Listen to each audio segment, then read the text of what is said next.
आप लोग हम लोग ऐसे हैं कि हम लोगों ने जाने अनजाने में कोई ना कोई पाप तो हम सबने किया ही किया है। आप मानते हो इस बात को कि नहीं? आप लोग आप लोगों ने कोई ना कोई पाप किया है कि नहीं? हाँ या ना में उत्तर चाहिए।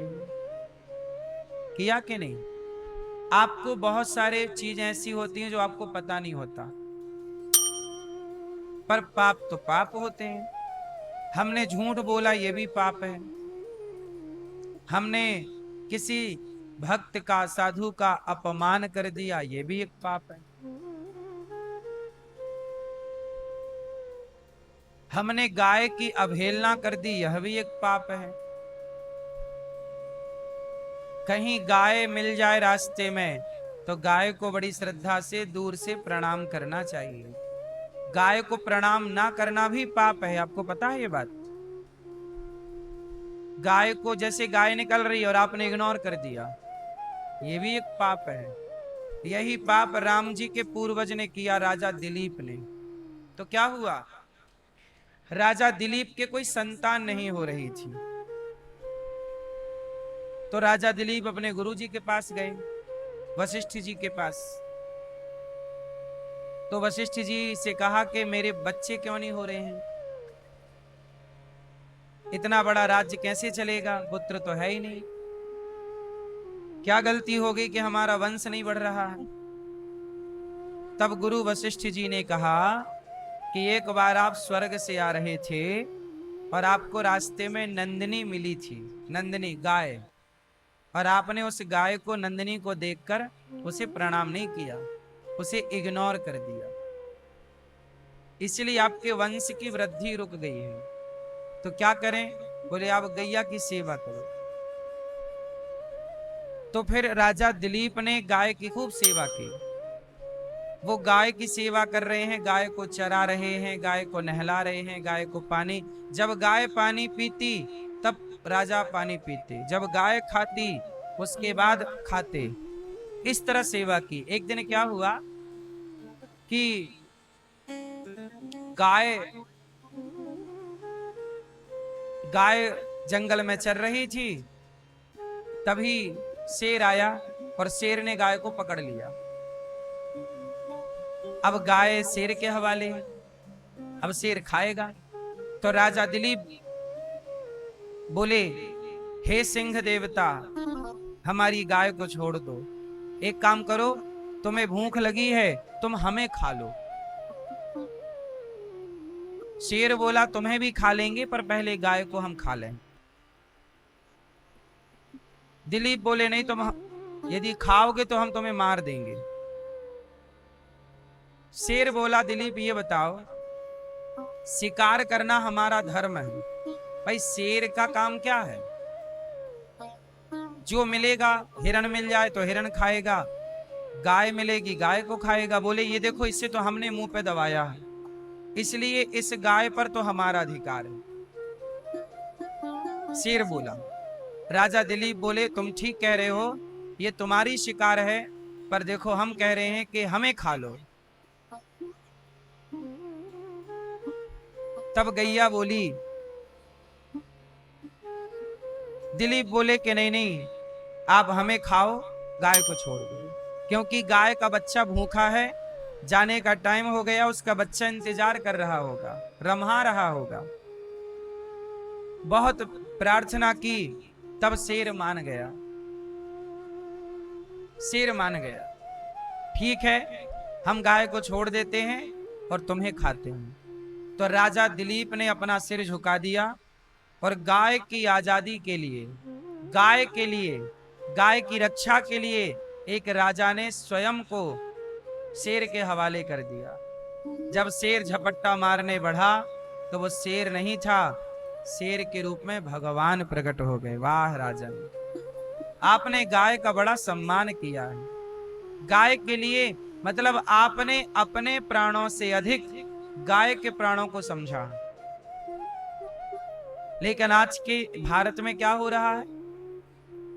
आज मैं एक दिन एक अखबार में पढ़ा मैंने कि कोई कोर्ट के जज साहब ने बोला कि यदि भारत में गौ हत्या बंद हो जाए तो भारत में शांति आ जाएगी। ये जितने भी भारत में तरह तरह के जो घटनाएं घट रही हैं, कहीं प्लेन हादसा हो रहा है, कहीं पुल टूट रहा है, कहीं बेवजह लोगों की जानें जा रही हैं, ये सब का कारण जानते हो क्या है?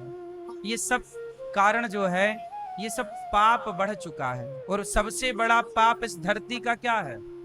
गौ हत्या ही इस धरती का सबसे बड़ा पाप है। और वो हत्या हमारे देश में हो रही है।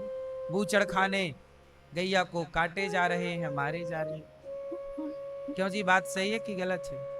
इसलिए राजा दिलीप पर गौ माता प्रसन्न हो गई और बोली, राजन जाओ, हमारा बछड़ा लेकर आओ, हमारा बछड़ा, तुम हमारा दूध निकालो और दूध पियो, तुम्हारे घर में पुत्र होगा, हमारा आशीर्वाद। तब राजा दिलीप ने कहा, नहीं, पहले आपके दूध पर आपके बछड़े का अधिकार है। बछड़े को पिलाया, बछड़े का पेट भरा, तब राजा दिलीप ने दूध पिया और उनके जो गौ माता के आशीर्वाद से जो पुत्र हुआ, उसी दिलीप जी के पुत्र का नाम पड़ा रघु, जिनके नाम से रघुवंश चला। रघुकुल रीति सदा चली आई, प्राण जाए पर उन्हीं रघु के पुत्र, उन्हीं रघु के वंश में हुए अज, और उन्हीं के यहां हुए दशरथ जी, और उन्हीं के यहां हुए राम। तो ये राम के, भगवान राम के पूर्वजों की कथा है। भगवान राम का वंश भी, राम के पूर्वजों का वंश भी गौ माता की कृपा से चला। इतना गौ माता का आदर हमारे पुराणों में, शास्त्रों में है। लेकिन आज हमारे देश के संविधान ने गाय को एक जानवर बना दिया है। बस आज पढ़ाई लिखाई में गाय को क्या बोला जाता? गाय एक जानवर है। जबकि हमारे सनातन धर्म में गाय को जानवर नहीं, गाय को माता का दर्जा दिया गया है। लेकिन आज की शिक्षा में गाय को किसका दर्जा है? बोलो, जानवर का। बोले जैसे कुत्ता जानवर है, ऐसे गाय भी। आजकल के लोग कुत्ते से गाय की तुलना करते हैं। बोले कुत्ता भी एक जानवर है और गाय भी एक जानवर है। अच्छा, एक बात बताओ, क्या कुत्ते की और गाय की तुलना हो सकती है? उत्तर दो। देखो, किसी जीव की हत्या करने का मैं नहीं कह रहा हूं। कुत्ते के लिए भी हमारे सनातन धर्म में रोटी निकालने का विधान है। आखिरी रोटी कुत्ते की भी है। हम कुत्ते का भी अपमान करने का नहीं कह रहे हैं। हमारे यहाँ तो सांप को भी दूध पिलाने की परंपरा है। नाग पंचमी आती है तो सांप को दूध पिलाते हैं। हमारे सनातन धर्म में तो पेड़ पौधों का भी सम्मान है। तुलसी का सम्मान, पीपल का सम्मान, वटवृक्ष का सम्मान, नदियों का सम्मान, समुद्र का सम्मान।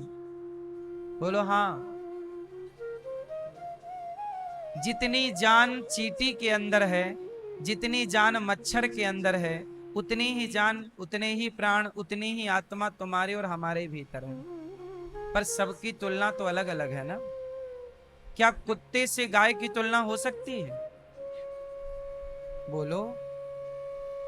यदि कुत्ता और गाय एक जैसा होता, आजकल क्या है, सबको समानता का अधिकार लाके खड़ा कर दिया हमारे यहाँ कि सबको समानता का अधिकार। अच्छा, एक बात बताओ, क्या सब समान हो सकते हैं?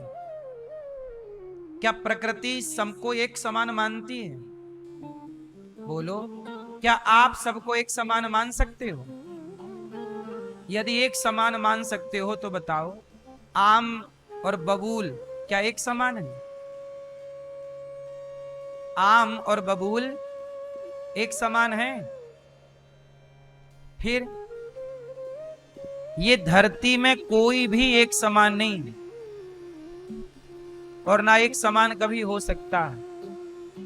आम आम ही रहेगा और बबूल बबूल ही रहेगा। गाय माता ही रहेगी, कुत्ता कुत्ता ही रहेगा। पर आज की शिक्षा में सबको एक जगह लाके खड़ा कर दिया कि सब एक हैं। अब बताइए, इससे बड़ी मूर्खता क्या होगी? जब प्रकृति ने ही अलग अलग बनाया है तो आप उसे अलग अलग क्यों नहीं मानने को स्वीकार हैं? बताइए, आपके शरीर को क्या एक माना जा सकता है? अच्छा ये बताओ, आप अपने शरीर में क्या एक सा व्यवहार करती हो अपने शरीर के साथ? बोलो, क्या आप लोग सब लोग अपने शरीर के साथ एक सा व्यवहार करते हैं? उदाहरण से समझिए, जब आप अपने हाथ को गालों पे लगाते हैं तो क्या धुलना पड़ता है? बोलो, नहीं।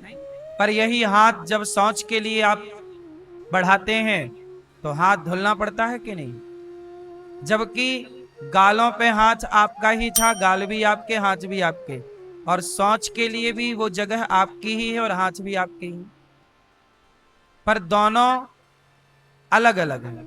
एक जगह हाथ लगेगा तो साफ करने की जरूरत नहीं है, पर दूसरी जगह हाथ जाएगा तो साफ करने की जरूरत है। अंतर हुआ? आप कहेंगे जी सब एक समान है। सब एक समान है तो सोच करके फिर हाथ क्यों धुलते हो? क्योंकि गाल में हाथ लगाने के बाद तो हाथ नहीं धुला जाता। सही है कि गलत है? इसका मतलब है कि अलग अलग व्यवहार करना ही व्यवस्था है। यदि एक सा व्यवहार होने लगा तो व्यवस्था टूट जाएगी। बोलो हाँ या ना? अलग अलग व्यवहार करना ही व्यवस्था है। पांव पर पैंट पहना जाएगा, ऊपर के हिस्से पर शर्ट पहनी जाएगी। आप कहो जी शरीर एक है तो भेदभाव क्यों? जो छाती को पहनाते हो वही पांव को पहनाओ, तो फिर पैंट छाती पे भी पहनो, ऊपर भी। कैसे व्यवस्था बनेगी बताइए? अलग अलग ही व्यवहार करने पड़ेंगे। कोई संभावना कोई हो ही नहीं सकता एक सब। इसी प्रकार जैसे आम अलग है, अंगूर अलग है, सबका स्वभाव अलग है, सबके साथ व्यवहार अलग है। आम के साथ अलग व्यवहार है। आम की लकड़ी का यज्ञ में प्रयोग होता है, बबूल की लकड़ी का यज्ञ में प्रयोग नहीं होता। अब आप कहो जी लकड़ी तो दोनों है, क्या दिक्कत है? नहीं साहब, अंतर है। अब ये अंतर हम मूर्खों को नहीं समझा सकते। उसी तरह गाय में और कुत्ते में क्या अंतर है, ये हम मूर्खों को नहीं समझा सकते, तो समझदारों का विषय।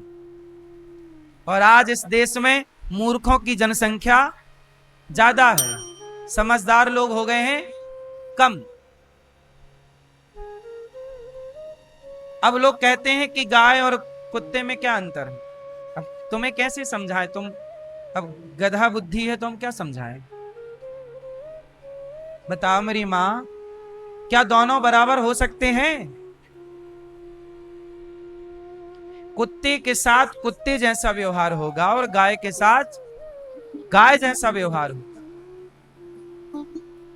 तो राजा परीक्षित जी ने क्या किया?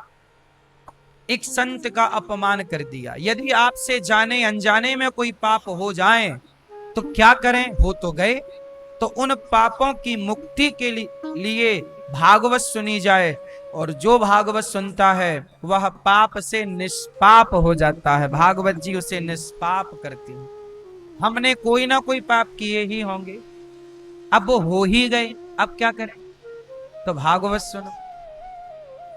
इसलिए भाई गाय को भी इग्नोर नहीं करना चाहिए। घर पे नहीं रख सकते अलग विषय है, पर जहां दिख जाए तो श्रद्धा से गाय को दूर से ही भाव श्रद्धा कर रखो। गौ माता को दूर से वैसी सिर झुका के प्रणाम कर लेना अच्छी बात है। क्यों जी? गाय में श्रद्धा रखना सही है कि गलत है? ये कहीं भी तुम्हें साधु मिल जाए तो साधु के प्रति श्रद्धा रखे। कोई ब्राह्मण मिल जाए, कोई कन्या मिल जाए, छोटी बच्ची, उसके प्रति देवी का भाव रखे, उसे दूर से प्रणाम कर लीजिए कि कन्या। कन्या में और गाय में, ब्राह्मण में, साधु में सदा एक सम्मान का भाव होना चाहिए। कहीं पीपल दिख जाए तो पीपल को दूर से प्रणाम करना चाहिए, क्योंकि पीपल में, गीता में लिखा है कि सभी वृक्षों में पीपल मैं हूं। सभी वृक्षों में पीपल मैं हूं मतलब भगवान है। पीपल में भगवान का वास होता है, इसलिए पीपल की पूजा होती है सनातन धर्म में। यूं ही नहीं होता ना सब चीजें। प्रिय भक्तों, राजा परीक्षित जी ने क्या गलती कर दी? एक समीक ऋषि थे, उनके गले में मरा हुआ सांप डाल दी। संत का तिरस्कार हो गया, अपमान हो गया। 7 दिन में मरने का उनके पुत्र श्रृंगी ऋषि ने श्राप दे दिया। इति लंघित मर्यादम तक्षकः सप्तमे हनि। आज से 7वें दिन तक्षक तुम्हें डसेगा, परीक्षित तुम्हारी मृत्यु हो जाएगी। अब जिसे 7 दिन में मरना हो वो क्या करे? तब राजा परीक्षित जी ने अपना घर द्वार छोड़ा और शुकताल गए, और वहां सुखदेव जी आए और राजा परीक्षित जी को भागवत सुनाई कि जिसे 7 दिन में मरने का श्राप लगा हो वो क्या करे। तब भागवत सुनी परीक्षित जी ने, तब जाके उस श्राप से, उस संत के अपमान से वो मुक्त हो पाए और भगवान के पास जाने के अधिकारी बने। भागवत जी ने वो अधिकार दे दिया परीक्षित जी को। ये भागवत जी के महात्म का प्रथम श्लोक है। क्या है अर्थ? सच्चिदानंद रूपा। क्या लिखा भागवत जी में? ईश्वर सच्चिदानंद है, सतचित आनंद, जो विश्व की उत्पत्ति। आप किन भगवान की भागवत सुनने जा रहे हैं? भागवत सुनने जा रहे हैं ना, भागवत किन की है? जो सच्चिदानंद स्वरूप भगवान। भगवान कैसे हैं? सतचित आनंद। भगवान सच्चिदानंद, सत भी है, चित भी है, आनंद। भगवान करते क्या है? विश्वोत्पत्त्यादि, विश्व की उत्पत्ति, पालन, संहार। भगवान क्या करते हैं? विश्व की उत्पत्ति करते हैं। ये संसार किसने बनाया? पालन करने वाले कौन? भगवान नारायण की 3 शक्तियां हैं, ब्रह्मा, विष्णु और महेश। ब्रह्मा सृष्टि को उत्पन्न करते हैं, भगवान विष्णु पालन करते हैं और भगवान शंकर संहार करते हैं। इन तीनों को जोड़ा तो बना गॉड, GOD। गॉड का फुल फॉर्म क्या है? G for generator, O for operator, D for destroyer. तो G फॉर जनरेटर कौन? ब्रह्मा जी जनरेट करते हैं सृष्टि। O फॉर ऑपरेटर कौन? भगवान विष्णु पालन करते हैं। D फॉर डिस्ट्रॉयर कौन? भगवान शंकर सृष्टि का समूल संहार करते हैं। ये ब्रह्मा विष्णु महेश तीनों की सृष्टि का नाम है गॉड। ये तीनों शक्तियों को मिलाओ तो क्या बनता है? गॉड। गॉड कौन? भगवान। ये तीनों शक्तियां अलग अलग काम करती हैं। इन तीनों शक्तियों को प्रकट, अच्छा, ब्रह्मा विष्णु महेश ये कौन हो गई? ये भगवान की शक्तियां हैं। अब भगवान कौन है? ब्रह्मा विष्णु, बोलो ब्रह्मा, जोर से बोलो, ब्रह्मा विष्णु महेश। ये कौन है? ये भगवान की शक्तियां हैं। ये गॉड की क्या है? भगवान कौन है? भगवान है श्रीमन नारायण। भगवान जो क्षीर सागर पर लेटे, जिनके पांव लक्ष्मी जी दबा रही हैं, वो कौन है? वो है भगवान। भगवान कौन है? जिनके संग लक्ष्मी जी हैं। जिनके साथ लक्ष्मी जी नहीं है वो भगवान नहीं है। याद रखिए परिभाषा। भगवान किसे कहते हैं? अच्छा बताओ, ब्रह्मा जी भगवान है या नहीं? कितने लोग कंफ्यूज हैं सनातन में? बताओ, ब्रह्मा जी भगवान है या नहीं? उत्तर दो, बोलो मेरी मां। ब्रह्मा जी भगवान है या नहीं? जोर से, जोर से। जबकि ब्रह्मा ने पूरी सृष्टि बनाई है। ये पूरा संसार हम किसकी रचना है? ये पूरा संसार ब्रह्मा का बनाया हुआ है। तो ब्रह्मा जी भगवान है या नहीं? जोर से। ब्रह्मा जी, सुनो, ब्रह्मा जी की उम्र केवल 100 साल है। ये हम नहीं कहते, वेद पुराण कहते हैं। हर 100 साल में ब्रह्मा जी बदल जाते हैं। जैसे आगामी ब्रह्मा कौन बनेंगे? हनुमान जी अगले ब्रह्मा हैं।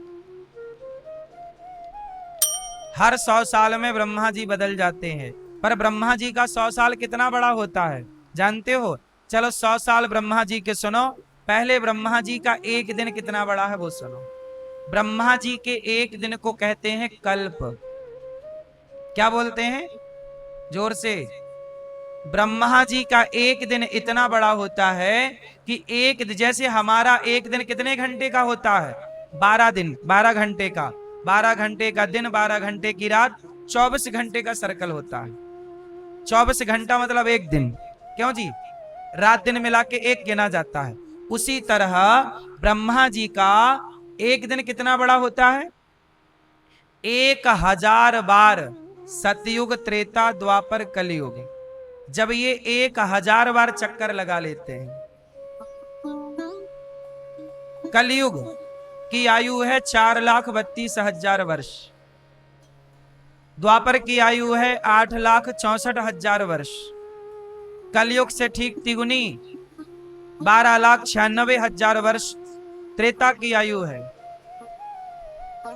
12,28,000 वर्ष लगभग, और 17,96,000 वर्ष लगभग सतयुग की आयु है लगभग। ये चारों युगों की आयु है। ऐसे चारों युग जब कितनी बार बीतते हैं? 1000 बार। ध्यान से सुनिएगा, कितनी बार?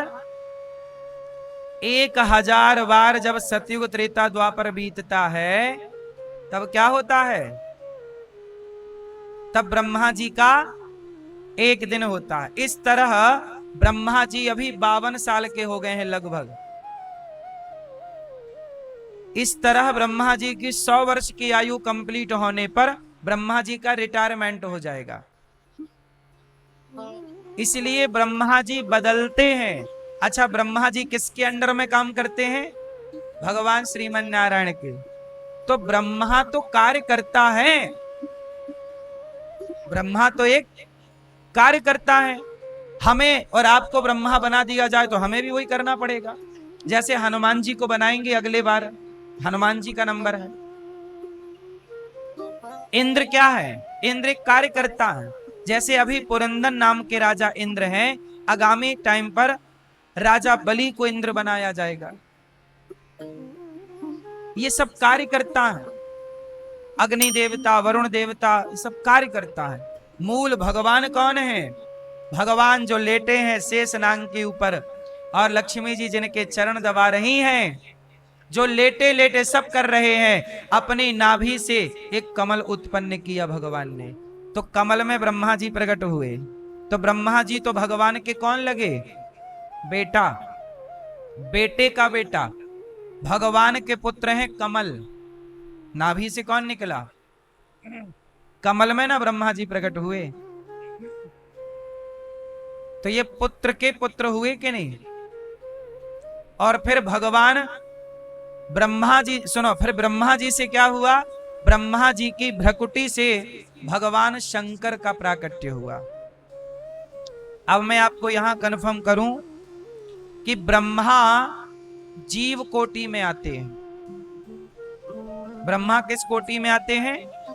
जीव कोटि में। जैसे आप और हम हैं, पर हम सामान्य मनुष्य हैं। ब्रह्मा जी के पास भगवान का पावर है। तो पावर कब तक है?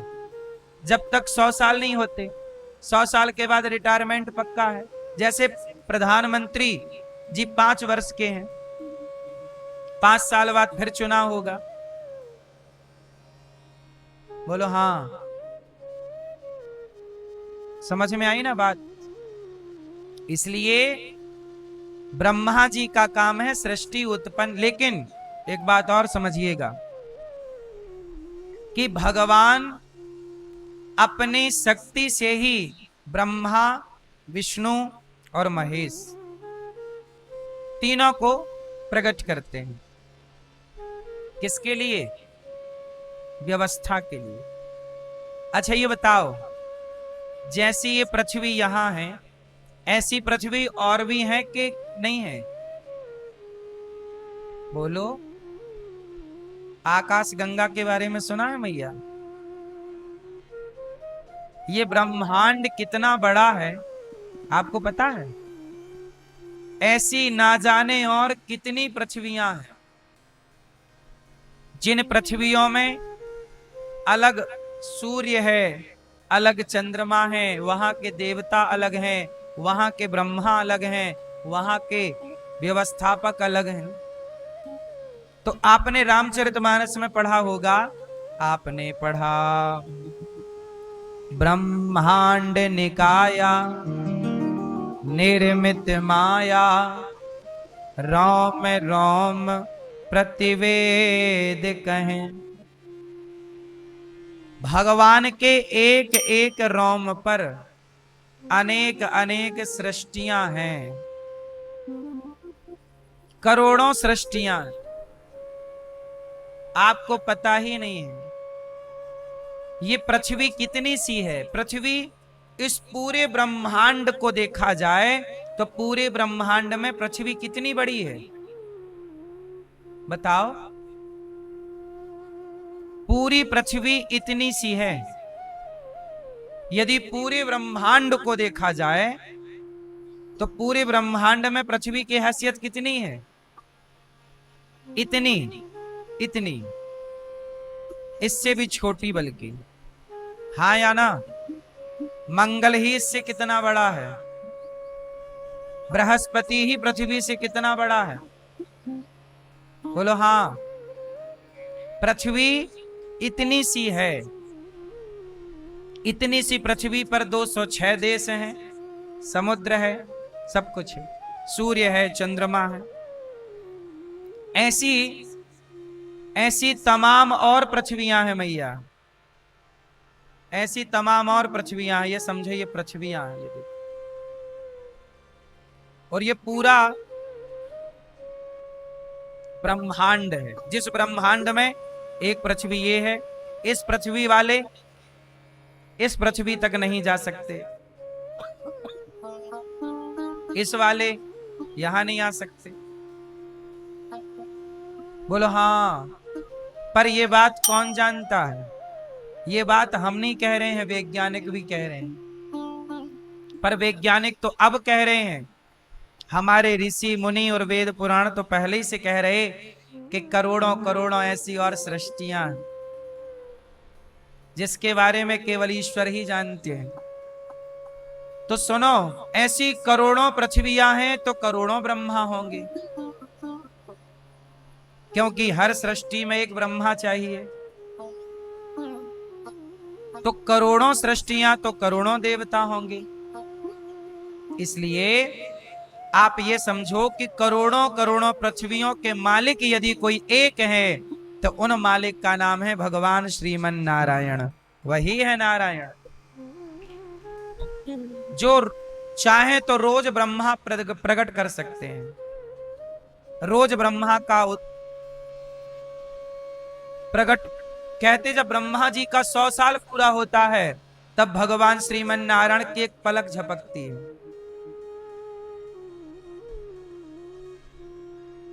जब ब्रह्मा जी का 100 साल कितना बड़ा होगा आप समझ गए ना? एक दिन इतना बड़ा कि चारों युग 1000 बार बीते हैं। जब ब्रह्मा जी के 100 साल होते हैं तब भगवान नारायण की बस एक पलक झपकती।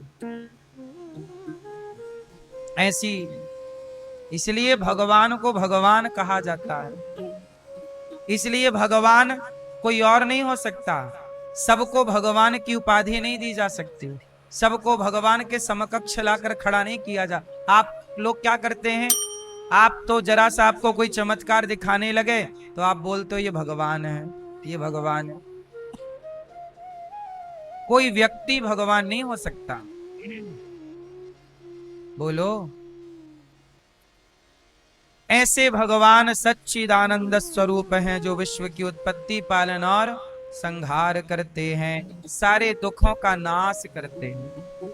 हमारे दुख कितने तरह के होते हैं मैया? आपके पास कितने दुख होते हैं?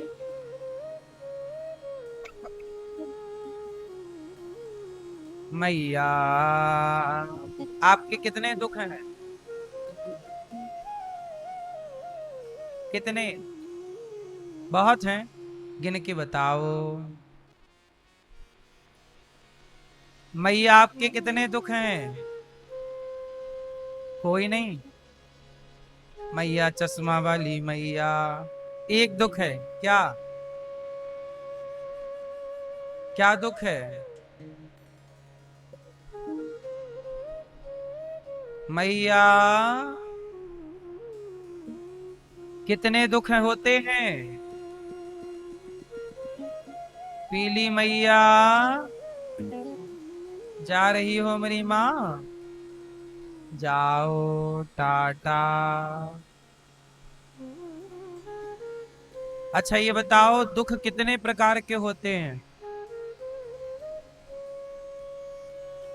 कितने दुख होते हैं जल्दी बताओ मैया। गप्पे न लड़ाओ मेरी माँ। कितने दुख होते हैं? 3। दुख कितने? 3 प्रकार के दुख होते हैं। कौन कौन से?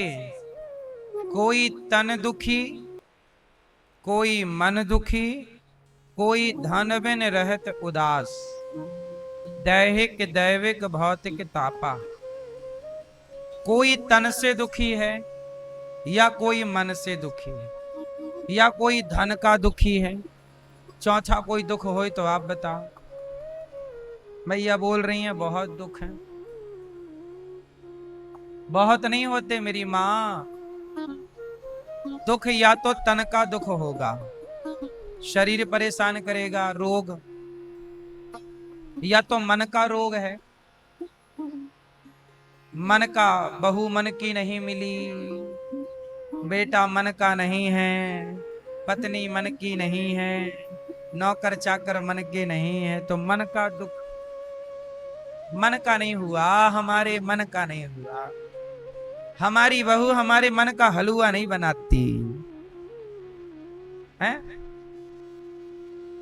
ये मन का रोग है, मन दुखी है, या फिर धन के बिना परेशानी।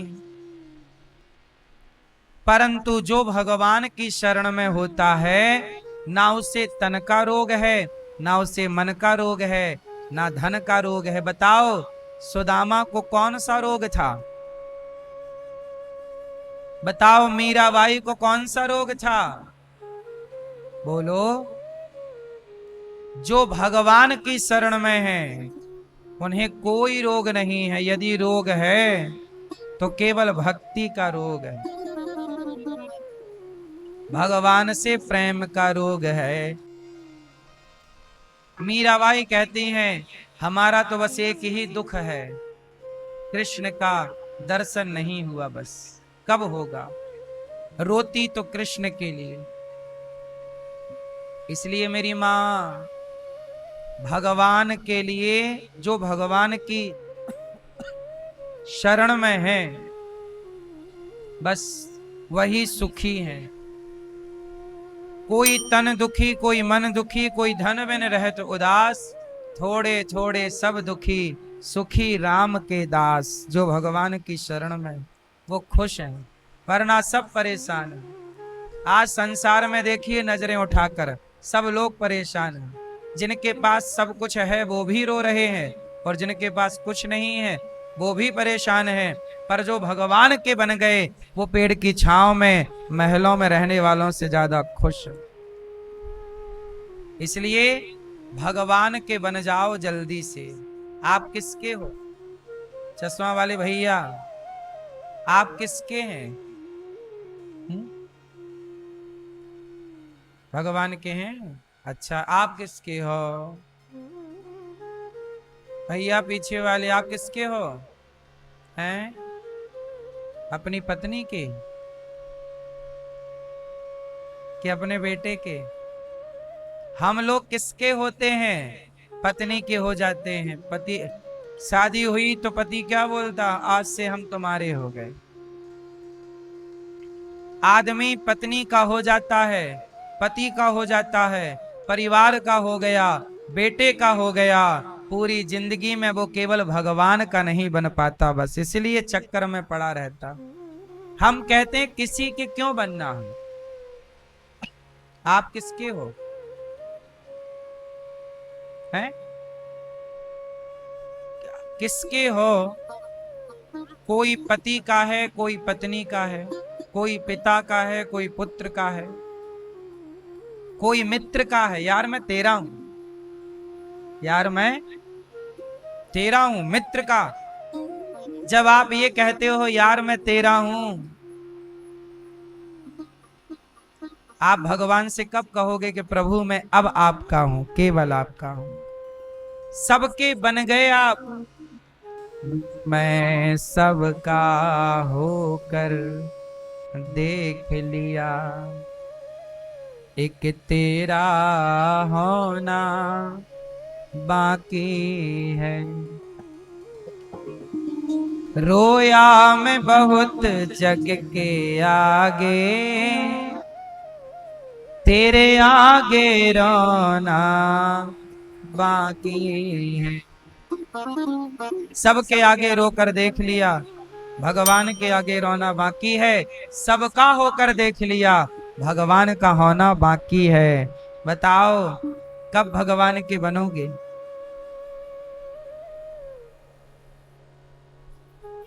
कब बनोगे? जब भगवान बनाएंगे। भगवान तो तैयार हैं, आज बन जाओ हमारे।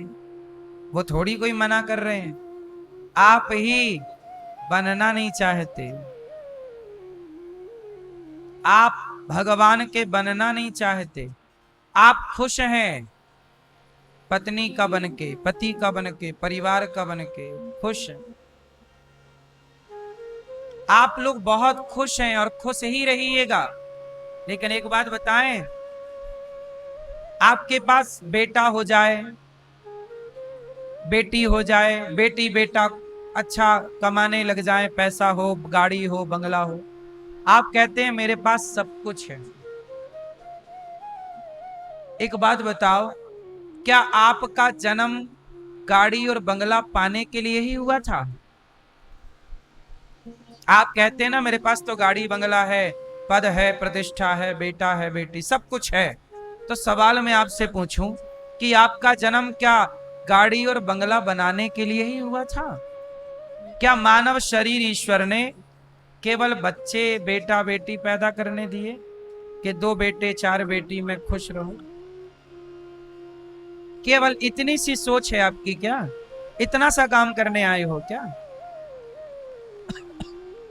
आपके इस जीवन पाने का मूल उद्देश्य क्या है? आपको भगवान ने कुत्ता नहीं बनाया, बिल्ली नहीं बनाया, गधा नहीं बनाया, 84 लाख योनियों से निकालकर एक सुंदर मानव शरीर दिया है। क्या आप बता सकते हैं मुझे कि आपको शरीर ईश्वर ने किस पर्पस से दिया, किस उद्देश्य की पूर्ति के लिए दिया? क्योंकि बिना उद्देश्य के तो कार्य नहीं होता ना मेरी मां। होता है? बिना उद्देश्य के क्या कोई कार्य होता है? बिना कारण के कोई कार्य होता है क्या? उत्तर दो मेरी मां। ये मैया को जगाओ, मस्त देखो, यहां तक खर्राटे आ रहे हैं क्या? अरे राम मैया देखो, गर्दन ना चली जाए पीछे। ये उद्देश्य बढ़िया है, सो मस्त।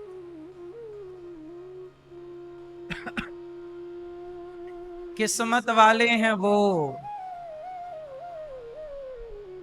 जो इतना सोते हैं। हम लोगों को तो सोने का टाइम ही नहीं है। क्यों? सुनो, बताओ जरा हमें कि भगवान ने आप लोगों को ये मनुष्य क्यों बनाया है? जरा बता, मनुष्य क्यों बनाया है आपको? भैया बताएंगे हमारे। आपको ईश्वर ने मनुष्य क्यों बना, क्या उद्देश्य, क्या सोचकर ईश्वर ने आपको रचा होगा, क्या उद्देश्य लेके आप आए हो धरती पे, क्या गोल है आपका, क्या पाना है आपको।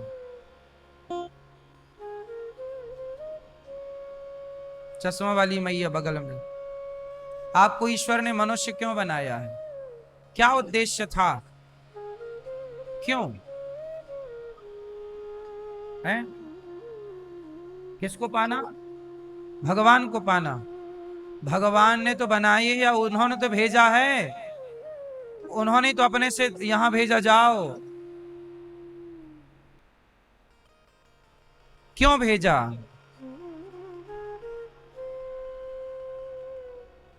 क्यों, आप बताओ। भगवान ने आपको मनुष्य क्यों बनाया है, भगवान का नाम जपने के लिए। जपते हो कितना,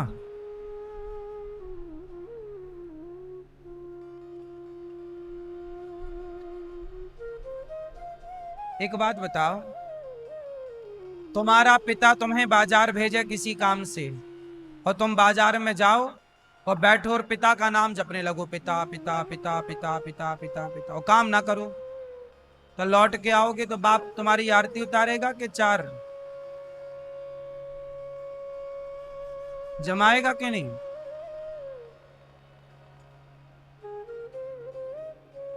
भगवान का नाम जपना भी इतना जरूरी नहीं है जितना जरूरी वो काम है जिस काम के लिए ईश्वर ने आपको भेजा है। पहले ये बताओ कि किस काम के लिए आए हो। अब देखो, आप आ गए, आप आके आधे बूढ़े भी हो गए और कुछ लोग तो बूढ़े होके जाने की भी तैयारी में हैं, पर पता ही नहीं कर पाए कि आए क्यों थे, और बिना पता लगाए चले भी जाएंगे। कितने जा चुके ये बिना जाने कि आए काहे थे, आए क्यों थे, आए और चले गए, खत्म कहानी। क्यों आए थे कोई नहीं बता रहा, क्यों। प्रश्न सही है कि गलत है, प्रश्न तो सही है कि आप आए क्यों हैं, लेकिन आप, ये सवाल आपसे है, कभी अपने से पूछना कि हम क्यों आए हैं। सारी जिंदगी हम क्या यही करने आए हैं जो कर रहे हैं। अब सुनो हम क्यों आए। भगवान का भजन, भगवान का नाम जपो, पर इस नाम जप से भी बड़ा एक काम है। क्या भगवान क्या कहते हैं, हे अर्जुन, रामचरितमानस में क्या कहते हैं, वेदों में क्या कहते हैं, पुराणों में क्या कहते हैं, धर्मो रक्षति रक्षिता। भैया आप सत्य बोलो, सत्यम वद।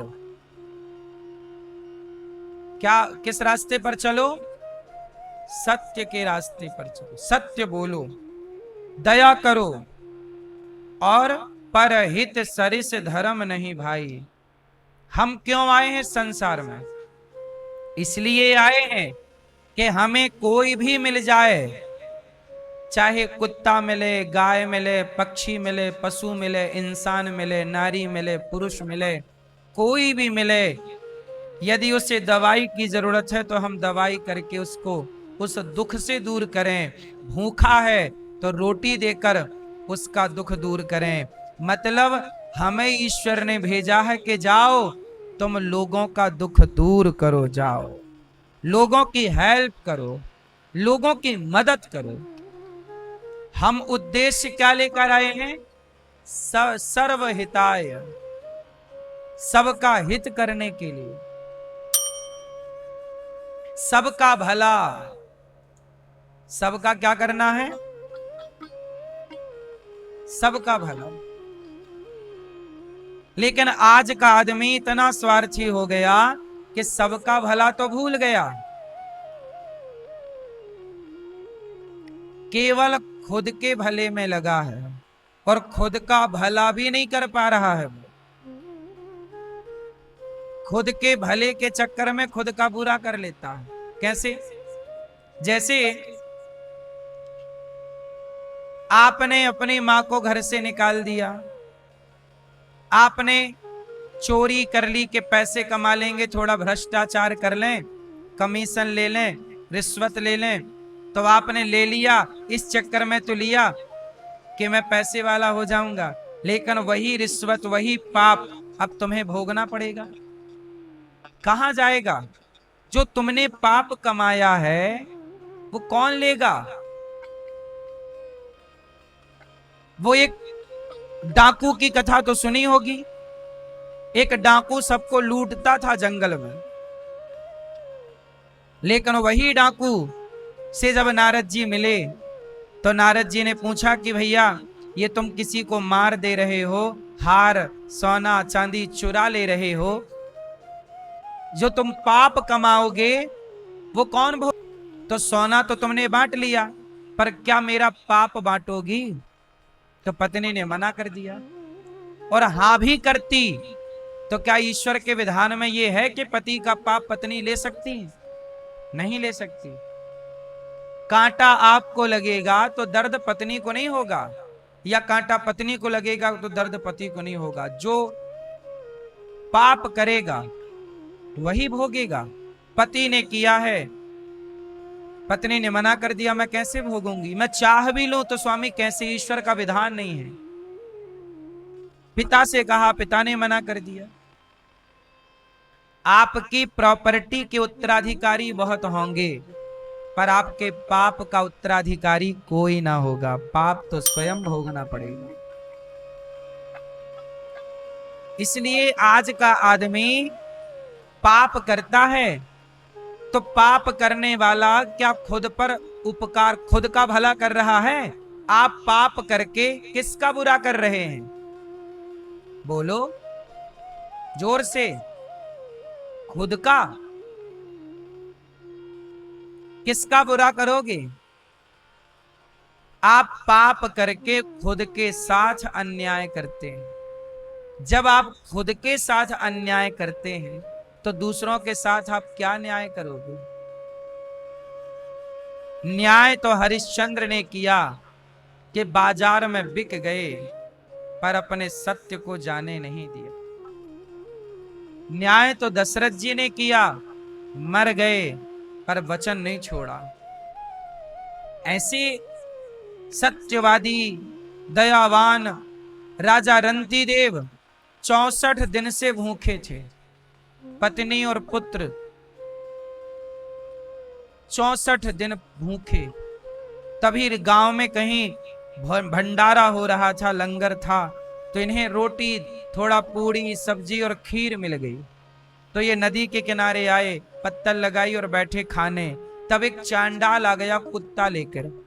चांडाल बोला, भैया हम 15 दिन के भूखे। और रंतिदेव कितने दिन से भूखे थे? 64 डेज। रंतिदेव ने क्या किया? अपनी थाली उस चांडाल को दे दी।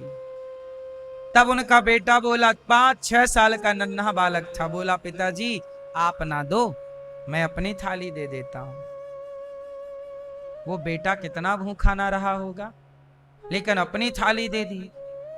तो चांडाल ने खुद खाया, बच्चे की थाली भी खाई, वो पत्नी का भोजन बचा तो बोला, मेरे कुत्ते बड़े भूखे हैं, यदि मेरे कुत्तों को दे दो तो बड़ी कृपा। पत्नी ने कुत्तों को दे दिया और तीनों ने, बेचारों ने केवल पानी पीकर जैसे ही प्रभु का धन्यवाद दिया तो किसी ने कहा कि धन्यवाद क्यों, तुम्हें तो रोटी भी नहीं मिली, तो धन्यवाद क्यों देते हो? बोले, कोई बात नहीं, भोजन नहीं मिला तो क्या हुआ, पेट भर पानी मिला उसका तो ईश्वर को धन्यवाद दे दो। जब ये बात कही तो चांडाल के रूप में भगवान ही परीक्षा लेने आए, प्रकट हो गए।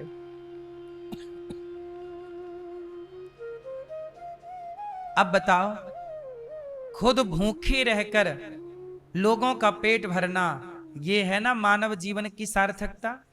लेकिन आजकल तो आदमी दूसरों की थाली से रोटियां छीन रहा है, दूसरों के पेट में लात मारे जा रहा है,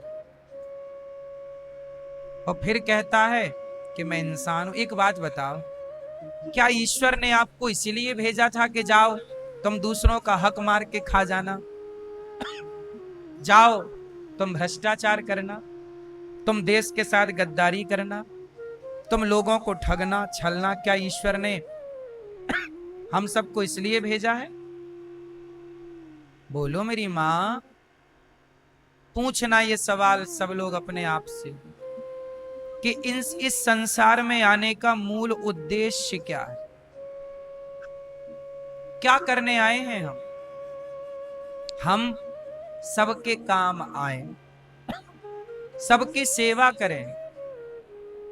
इसलिए ये दास अनिरुद्ध को जब भगवान ने मनुष्य का शरीर दिया तो मैं बहुत खुश हूं इस बात से कि परमात्मा ने मुझे 84 लाख योनियों से निकालकर ये सुंदर मानव के शरीर में बिठाया। अब इस शरीर से जितना हो सके सेवा कर लूं, क्योंकि ये शरीर आज है कल नहीं रहेगा। ये शरीर भी मेरा रोज जा रहा, मैं रोज मर रहा हूं। बोलो हाँ, मैं 34 साल का हूं तो मेरे जीवन के 33 साल मर ही तो गए। मैं 34 वर्ष का हूं तो मेरे जीवन के 33 साल क्या हुए? मर गए। मेरा लड़कपन मर गया, मेरी जवानी मरी जा रही है। मैं अपने से सवाल करता हूं अनिरुद्धाचार्य, तेरा लड़कपन मर गया, ये जवानी मरी जा रही है, ये बता तूने क्या पाया इस शरीर को पाकर? तो मैं ईश्वर से कह पाऊंगा कि प्रभु आपने शरीर दिया था तो मैंने किसी का गला नहीं दबाया, किसी की थाली से रोटियां नहीं छीनी, बल्कि सबको सबकी थालियों तक रोटी पहुंचाने का काम इस शरीर ने किया। इसलिए गौरी गोपाल लंगर चलता है, भंडारा। 25 से 30 हजार लोग पर डे भोजन करते हैं यहां पर, आप चेक कर सकते हैं। सबको रोटी देना, किसी की रोटी ना छीनना, यही हम करने आए हैं। आजकल बेटा अपने माओ को घर से निकाल रहे हैं तो उन बेसहारा माओ को ये दास अनिरुद्ध यहां सेवा करता है, रखता है। 308 वृद्ध माँ यहां रहते हैं, वही माए जिनको अपने बच्चों ने घर से निकाल दिया है। ये करने आए हैं हम। इंसानियत का मतलब क्या है? हम भी यदि तुम्हारे पेट पे लात मारने लग जाएं, हम भी तुमसे नफरत करने लग जाएं, हम भी छल कपट करने लग जाएं, तो बताओ क्या ईश्वर ने हमें ये सुंदर शरीर आपको धोखा देने के लिए दिया है? आज सच बताना, इंसान इंसान को धोखा दे रहा है कि नहीं? बेटा अपने मां को धोखा दे रहा है, अपने बाप को धोखा दे रहा है। सवाल है, क्या हम ये धोखा देने आए हैं? क्या ईश्वर हमसे सवाल नहीं करेंगे कि भाई तुझे भेजा था, तूने क्या किया? तूने क्या किया? इसलिए धोखा ना दो। यदि आप किसी को धोखा दे रहे हैं तो समझ लो वो धोखा आप स्वयं को दे रहे हैं। किसी को ठग रहे हैं तो आप किसी को क्या ठगेंगे? कितना ठगोगे यार? तुम ही ठगे जाओगे एक दिन। क्या ठगोगे तुम?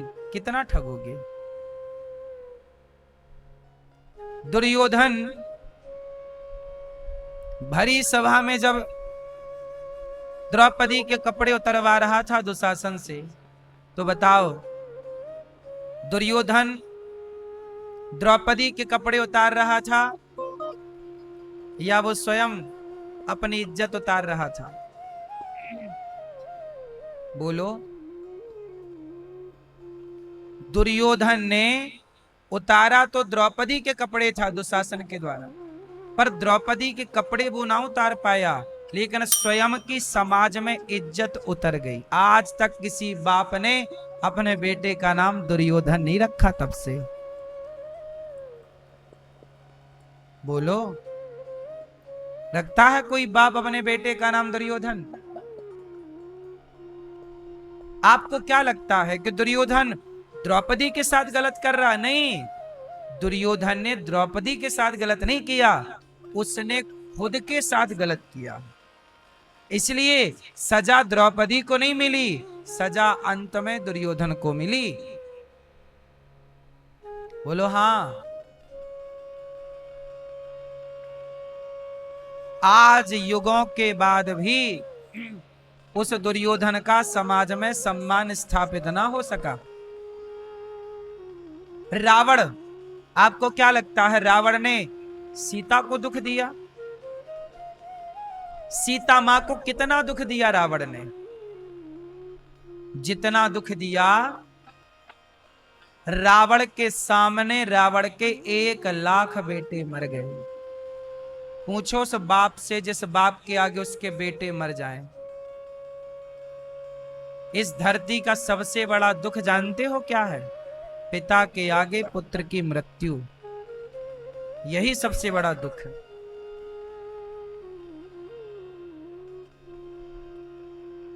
रावण से पूछो, तेरे 1,00,000 बेटा मर गया, तेरा इतना अच्छा बेटा मेघनाथ था, बहुत अच्छा था मेघनाथ, मर गया कि नहीं? रावण ने सीता मां को कितना दुख दिया होगा, लेकिन स्वयं को कितना दुख दिया। आपको क्या लगता है आप दूसरे को दुख देंगे तो आप सुखी हो जाएंगे? इस धोखे में ना रहिए साहब। यहां तो हिसाब पाई पाई का होगा। ये मृत्यु लोक है। क्यों मैया, बात समझ में आ रही है ना? रावण ने बताओ सीता मैया को ज्यादा दुख दिया कि खुद को ज्यादा दुख दिया? बोलो। 1,00,000 बेटा मर गए, 1,25,00,000 नाती मर गए। बेटे के बेटे 1,25,00,000 थे, और दादाजी को बेटे से ज्यादा पोता प्यारा होता। उस दादा से पूछिए जिसके आगे उसका पोता चला जाए। अब रावण वो दादा था जिसके आगे उसके पोते मर गए युद्ध में।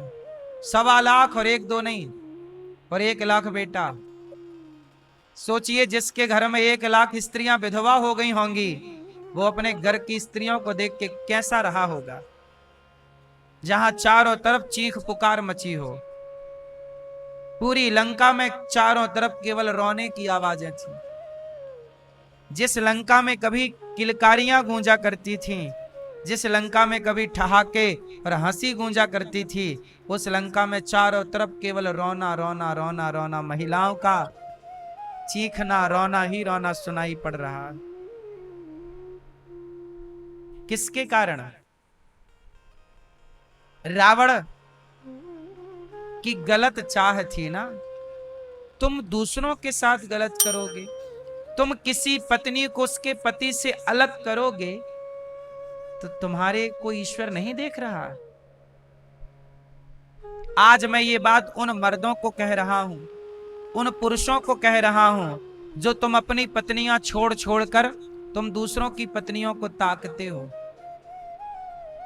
तुम यदि दूसरों की स्त्रियों को ताकते हो तो रावण ने भी तो ताकी। परिणाम रावण का क्या हुआ? तुम बच जाओगे। रावण जैसे नहीं बचे, तुम किस खेत की मूली हो? इसलिए बचो गलत काम करने से।